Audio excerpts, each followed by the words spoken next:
Nous y sommes, messieurs, dames, nous y sommes. Nouvelle vidéo, nouvelle revue dédiée aujourd'hui à Vicentera, qui est une marque que j'ai le plaisir de représenter pour ma région. Nouvelle lumière, on est là sur une ambiance type jour avec des lumières de studio. Ça y est, on a un petit peu investi. Je vais certainement avoir la cornée brûlée à 92% une fois cette vidéo terminée, mais le jeu en vaut la chandelle. Aujourd'hui, je vous parle donc, comme annoncé, de Vicentera, qui est une marque que j'ai le plaisir de représenter pour ma région. Je suis donc en collaboration étroite avec la marque. En tout cas, je parle très très souvent de cette belle marque et encore plus du modèle que je vais vous présenter aujourd'hui. La marque Vicentera, en fait, est une maison qui est née en 2008 et les travaux en fait dédiés à ces modèles, à ces belles montres, en fait, ont démarré en 2005. Les premiers croquis, suivis des études, etc. On verra pourquoi il y a eu beaucoup d'études, vous le savez déjà pour la plupart, mais dans tous les cas, on a un vrai travail qui est effectué sur cette collection et le pourquoi, effectivement, pourquoi le Vicentera et pas une autre marque.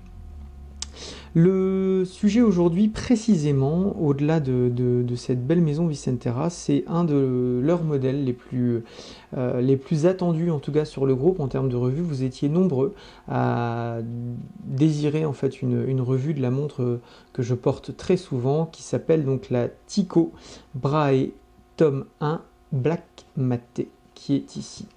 Voilà, ça fait à peu près 12 minutes que je suis en train de la caresser avec un chiffon prévu à cet effet pour pouvoir vous la présenter sous son meilleur angle. Alors j'essaye de trouver justement un angle qui lui correspond parfaitement. Je voudrais une mise au point. Elle est un peu difficile à prendre en photo dans la mesure où elle a un cadran qui est soleillé, elle a une brillance qui est tout à fait particulière et en même temps elle reste discrète. On va en reparler de ce modèle. Là on commence à s'amuser un petit peu. Voilà, on a une vue qui est intéressante. J'essaye d'éviter le reflet. Je ne voudrais pas vous aveugler. Voilà, et on voit cette vue sur cette map monde, sur ce globe de la Terre. C'est juste, et là je découvre en fait qu'on voit à travers. Enfin voilà, c'est juste une véritable surprise, une machine au poignet que je vais avoir le plaisir de vous présenter tout de suite. Avant de repartir sur cette découverte vraiment précise de la Vicentera, je voulais vous parler de l'aventure, la première revue. Je voulais vous remercier des retours, ils sont magiques, ils sont énormes. Donc la vidéo va bientôt être posée sur YouTube. Dans la mesure où c'est du 4K, il me faut un petit peu retravailler le format parce que sinon j'en ai pour 8 nuits. C'est-à-dire qu'il faut 3 semaines pour mettre en ligne. C'est juste pas possible. Donc l'idée c'est on va retravailler un petit peu ça et attendez, j'attends qu'il fasse la mise au point. Vas-y Michel. Parfait. L'idée c'est de vous donner le poids de la belle l'aventure. Je dois l'avoir noté quelque part. Ah oui, voilà, la montre l'Aventure Watches dont je vous ai parlé la semaine dernière pèse 100 grammes, voilà, 101 grammes, donc la belle montre en bronze. Pour celle-ci, la Vicentera, on est sur un mouvement, on est sur un boîtier qui est complètement en titane, donc on est sur un poids qui est inférieur, on est sur une montre qui pèse 82 grammes. Voilà, c'était la petite info, un peu de feedback de la semaine dernière, je voulais vous remercier, ce n'est que le début, et pour l'instant, on switch en mode zoom sur la belle Vicentera Tyco Black Matte. Ciao! Alors voilà, là on a une vue qui n'était pas facile à avoir finalement de la belle Tyco Black Matte. Alors, je vais essayer de pas trop la bouger parce que là vous avez vraiment une vue qui vous permet de la découvrir sous des angles intéressants. On va quand même après focuser sur quelques détails. L'idée, c'est de vous présenter justement ce système un peu improbable qui fait toute la spécificité de cette belle marque Vicentera et de cette Tyco Black Matte qui est magique. C'est cette terre qui est placée donc qui est placée à 17 heures, enfin 5 heures, qui vous permet d'avoir une vision en fait sur le monde, d'où la baseline de la belle maison Vicentera qui consiste à tout simplement nous rappeler que en un coup d'œil on peut se projeter ou en tout cas s'imaginer à l'autre bout du monde et ça marche plutôt pas mal. Au niveau donc du boîtier, on est là sur un boîtier en titane, titane grade 5, traité DLC, brillant, qui est vraiment réussi. Boîtier de 42 mm, donc au poignet, on est sur une montre, donc je le répète, de 82 grammes, 42 mm pour une épaisseur de 11,7 mm, que j'essaie de vous montrer ici. On va essayer de s'éloigner un petit peu pour la mise au point, voilà. Là, on voit vraiment les différences et surtout le traitement du boîtier. Vous voyez un peu la forme que le boîtier nous propose. C'est vraiment, vraiment très intéressant. Je vais essayer de nous donner un petit peu plus de recul. Voilà. Donc ça, c'est une très, très, très belle montre. On est bien d'accord. Au niveau donc du boîtier, on revient sur le fait que ce soit du titane grade 5, traité DLC, donc un matériau extrêmement léger. Que ce soit donc le boîtier ou la boucle, on est sur un titane grade 5. La boucle gravée qui est ici, voilà. Titane grade 5, super, super, super bien joué. Les verres en fait de la montre sont bien évidemment en saphir, hein, que ce soit sur la face ou alors le dos. Bon, le dos, on va s'y attarder tout à l'heure parce que c'est juste merveilleux. Au niveau du cadran, là, il y a pas mal de choses à dire. Alors, je vais essayer de vous offrir une vue très adaptée du cadran. Voilà, ça va être un petit peu plus compliqué pour moi. Veuillez m'excuser, mais hop, allons-y. Voilà, on va faire ça, puis ça. Voilà. Donc au niveau du cadran, encore une fois, c'est vraiment une montre un peu fantôme, un peu black. On a un côté un peu Batman sur cette montre qui est vraiment intéressant, mais en même temps, vous allez pouvoir découvrir la totalité des détails si je joue un petit peu avec la lumière, voilà, de cette manière-là. Donc on a un cadran qui est traité en deux parties, base laiton, traité en deux parties, avec un satiné circulaire hein, qu'on découvre hein, depuis tout à l'heure pour la zone des heures qui est ici, hein, qui se trouve juste là-haut. Et on a la possibilité effectivement d'avoir une deuxième zone de cadran qui vient abriter ces espèces de stries hein, qui vont nous diriger tout naturellement vers le module tout à fait spécifique de la map monde. Au niveau des index, nous sommes sur des index bâtons, vous pouvez le voir, hein, qui ont une accroche à la lumière. Alors, on ne le voit pas très bien, c'est vraiment très compliqué. Je vais essayer de le jouer comme ça, voilà. Là, on le voit un petit peu mieux. Nous sommes sur des index bâtons qui ne sont pas tout à fait normaux dans la mesure, voilà, ici, vous pouvez le voir, dans la mesure où nous sommes sur des index en or 18 carats, or blanc 18 carats, ainsi que le cerclage en fait du guichet date, qui lui se voit un petit peu plus, qui est en or 18 carats également.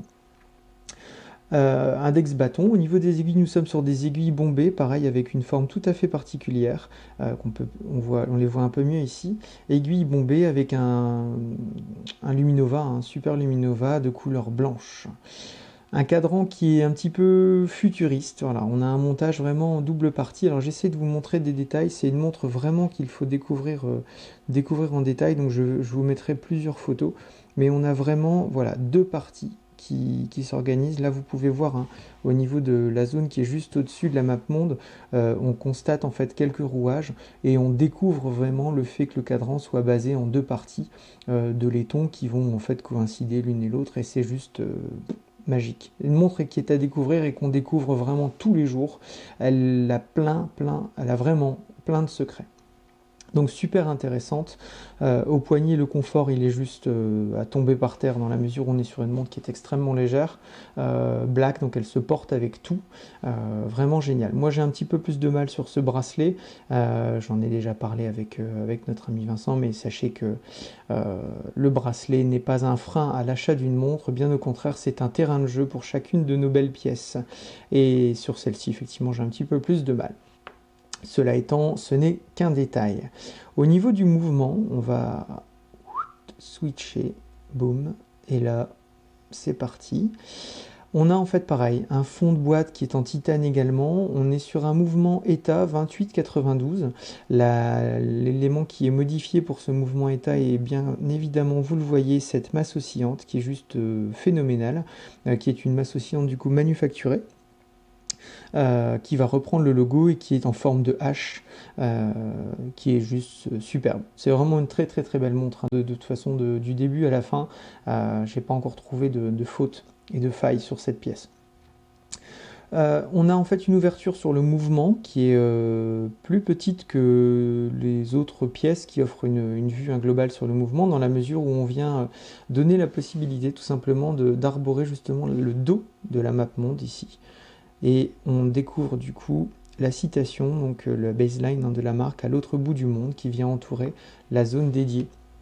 Pardon, la zone dédiée à cette belle map monde qui est ici. Une petite caresse. Salut.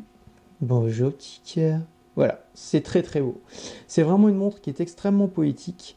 Au niveau donc du porté, il n'y a aucun souci. C'est un modèle qui est limité à 99 exemplaires.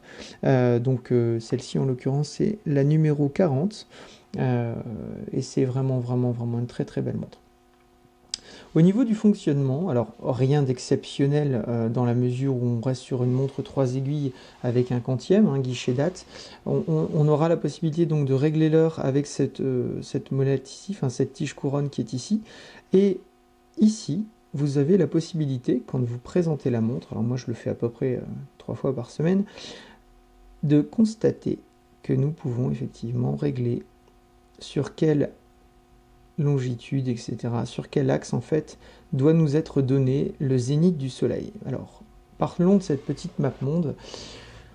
L'idée en fait c'est de pouvoir mettre en avant en fait au sein de cette montre. Que se passe-t-il? Ça tremble. Nous sommes sous un tremblement de terre, ne vous inquiétez pas.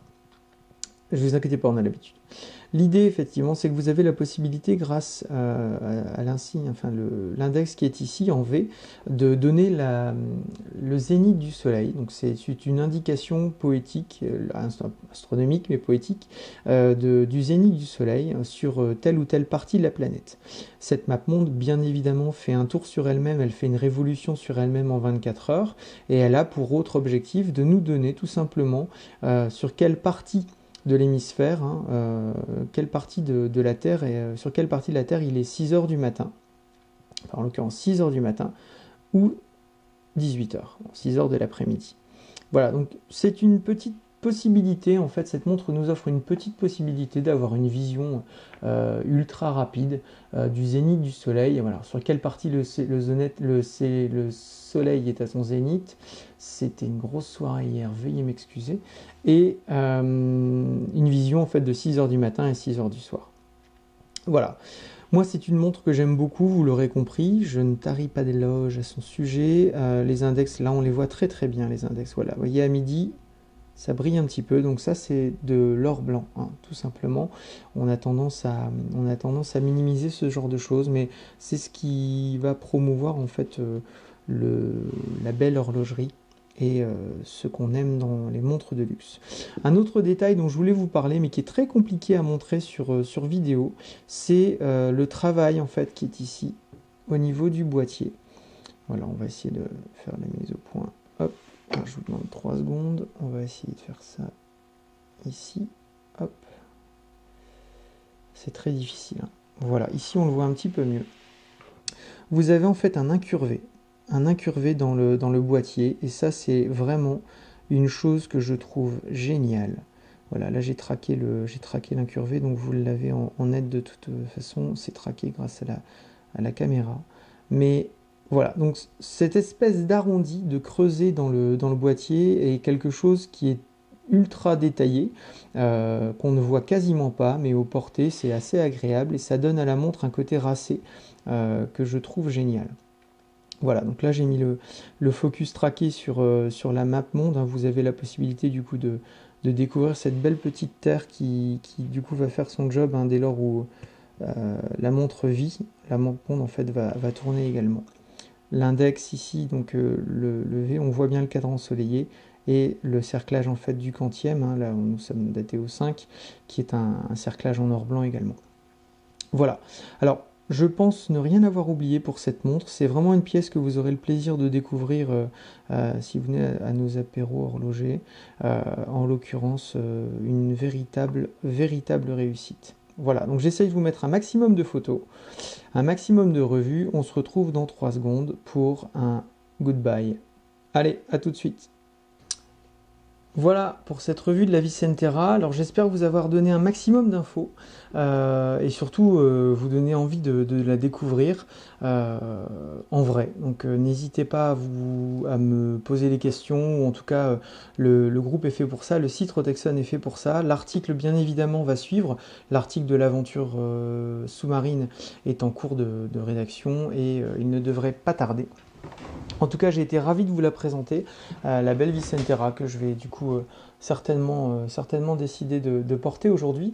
Si vous avez des questions, n'hésitez pas. Si vous avez des suggestions au niveau de nos revues, pareil, n'hésitez pas. C'est vraiment un plaisir de vous faire découvrir des montres. Si vous avez une envie de découvrir telle ou telle pièce, pareil, faites la demande et puis moi je m'occupe du reste.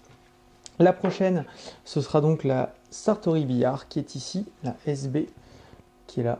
Hop, mise au point. Non, il veut pas, ce sera pour la prochaine fois. Donc la SB02 qui est pareil, une belle petite réussite dans un autre registre. Voilà. J'espère que ça vous a plu. La prochaine arrive normalement semaine prochaine, au plus tard. D'ici là, on se revoit quelque part.